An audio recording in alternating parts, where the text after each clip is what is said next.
we're done here, I'm gonna lay this out, everybody can come down and look at it. I don't have a huge copy of it, but this is the land, behind where the high school is, and this is Doc Mason's land. So you get a better idea when you come, but this bottom area, here is our school.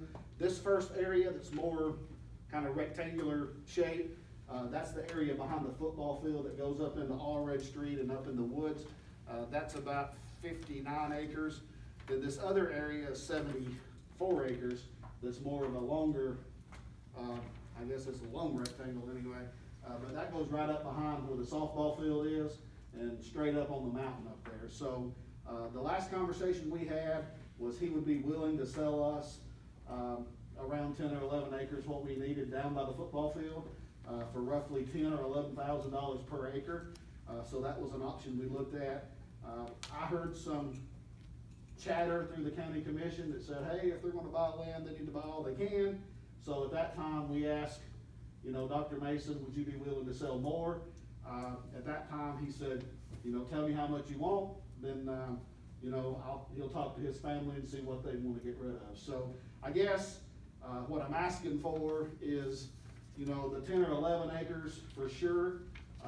Personally, I think we need that. That way, if we wanna look at a track option in the future, we've already got the land there and we don't have to worry about doing that. But does anybody have a need or think we have a need to go more than the 10 or 11 acres?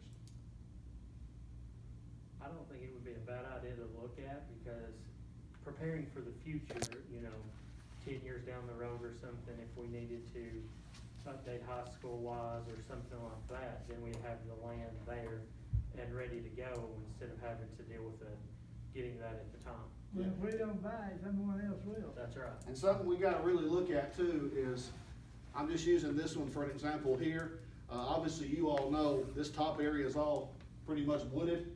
And this, if we go to him and say, hey, we want 10 or 11 here and 10 or 11 here, then, you know, the reality is he gonna sell 25 of the good and keep 25 of the bad. What we'll do next step is we'll just go back and say, hey, 10 or 11, what's the price? 25, what's the price? And for the whole 59, what's the price? Now personally, this behind the softball field, it goes straight up. I mean, I don't know there's a whole use of gaining any of that. You know, keep it more down toward where the football field is, behind the baseball field and the old tennis court area. Is anybody good with that? So we'll get a price on their 10, 11, 25, then the full 58 and kind of go from there. So we can look at that. And I got tax records over here. Each particular tract of land, it's got two different quotes on it because half the land on each is in the city, the other half's in the county. Because there's two different, you gotta add these together to get the value of those. So feel free to look at those. Then from the football field aspect, everybody should have a copy of this. I just basically typed up the original back in 2019. That was the itemized list of everything that needed to be done, or was proposed to be done to redo that current football field down there. So, you look at the first section up there, which is the 3.3 million. That's, you know, the bleachers, the facilities, and everything. The bottom portion is the site work.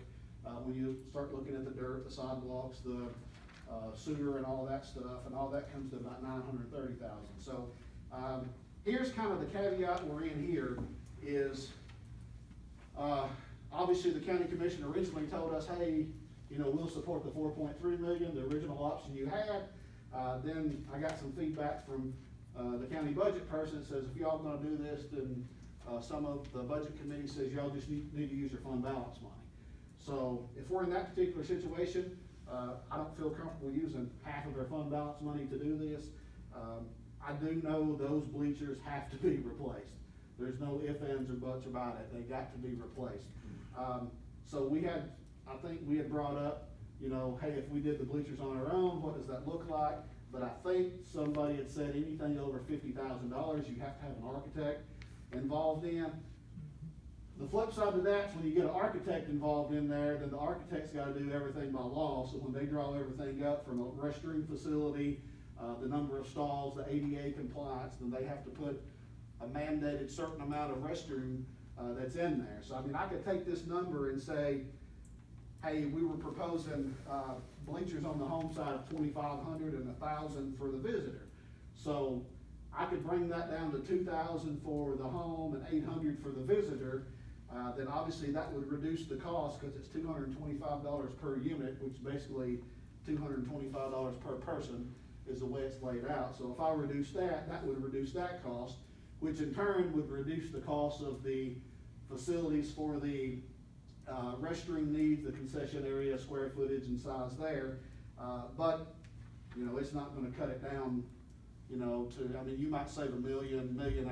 It's probably not gonna be cut the whole project completely in half. So I guess at this point, the feedback that I need is say, you know, in order for us to buy this 10 or 20 acres or whatever, plus fix these bleachers, what number are we willing to spend on that? That way we can get, Cope Architect back up here, John Chaney, and kind of sit down and say, okay, we gotta have the bleachers replaced, that's the number one priority. You know, obviously with his feedback on that, the restroom capability, you know, start bringing down the capacity a little bit. You know, one thing in here is lighting, $100,000 to move the lighting. So, hey, we're not gonna move the lighting, let's do the bleachers so we save that $100,000 and don't do the lighting. So I guess at this point, I just need a number. That way I can say, what's that number we want to spend?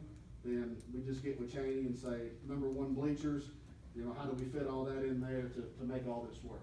You know, is it 2 million, what's that number? So, but at the end of the day, those bleachers, they're bad. They gotta go. They got to go. So, We originally voted on the 4.3, is that correct? we originally approved the $4.3 million project. That's what we originally approved. But at that point, we had the anticipation that, you know, we were gonna do a bond or something of that nature, then, which we're gonna have to put another building program together within 4 years and get something What's- done anyway. What kind of timeline is it gonna take to replace a bleacher? Let's say we decide to replace the home bleachers only. Is there a time frame that it takes to replace? Will we be able to replace those? John would probably answer that more quickly than I could, than I could answer that more accurately, but I guarantee you they probably wouldn't be able to play this year there. Well, that was my question. I want to think that there was a 3 or 4 month. Waiting time just on the production. The bleachers. Yeah, once we approved it, they would be, so you're looking at Summer. June, July before they even got the product in here, to do that, so. But are we gonna be able to use these bleachers next year, or are they unsafe? I wouldn't say they're condemnable right now. I will say the longer we wait, the more risk we have of having something to happen. So, I mean, you know, we could get John up here and say, yeah, you know, 2 million's kind of our max of what we wanna do, let's kind of figure out around that. Then based on his feedback, you know, do we wanna play there this year, or do we not wanna play there this year? I think the last time they had came up, he'd sent one of the structural engineers over there, and, you know, they said they're not in jeopardy of falling right now, but, the longer we wait, the more issues they are. And what, go ahead. In my opinion, the bleachers are in terrible shape, but the bathroom facilities are getting pretty close. Oh, yeah, they're horrible. And the men's restroom, I don't know about the women's, there's only 2, stalls in there to use today. There's only 2 in the women's too. So, there's 4 in the whole facility. Then the press box, I mean, it's been, you know, one section built, and 3 or 4 few years later, another section built beside it, then on top of it, and so, I mean, just from a risk aspect, you know, the bleacher aspect's the biggest concern. And, you know, my opinion, if we got the new bleachers up, a new, you know, black fence put around it and updated some of the restroom facilities, it would be a good facility, down there now. You know, obviously, you know, buying that land and progressing and, you know, doing other opportunities as far as offering the track facility in the future. I think getting that land and having that available to look at that option, I think that really is something we need to look at in the future too, and, you know, kind of spend what we can here and have to here, but kind of focus on that track option in the future as well. Yeah, cause I know that when we held the meeting at Rickman, that was one of the major things, we had a student that was please get me please get us a track, Yeah. please get us a track, because we don't wanna have to go out of county to compete anymore. And, you know, if we say, hey, 2 million's the number, then, you know, by the time we get John up here and kinda sit down and, it may be the aspect that it's not this year, it may be next year, and if they tell us, yeah, we can use that one more year, you know, as soon as the season's over next year, do they tear it down and start at that point, and, we don't spend the money this year and pull it out next year, and I don't know the answer to that right yet until we get him up here, so.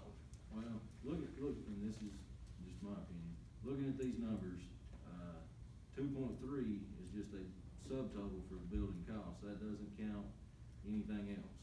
So I don't know how that we would be able to even get it done for under 2. And I'm just saying, throw me a number Right, well- until, Only if it cuts down the seat. Right, That's all well, they can cut down. this is my opinion. I was comfortable at voting for 4.3 million to fix it and fix it right, I'm still comfortable with that, that's me. If anybody else has a different number they'd like to see, I mean, let's talk about it, what's their fund balance today? Nine? Right at 9 million.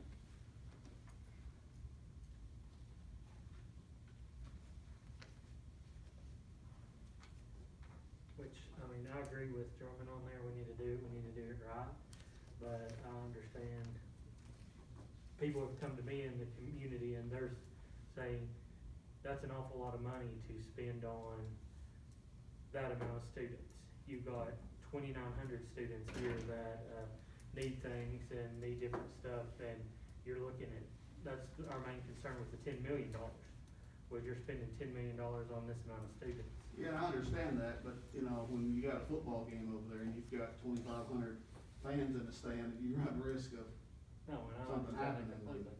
Something's gotta be done, But like I said, I understand doing it and doing it right, you know.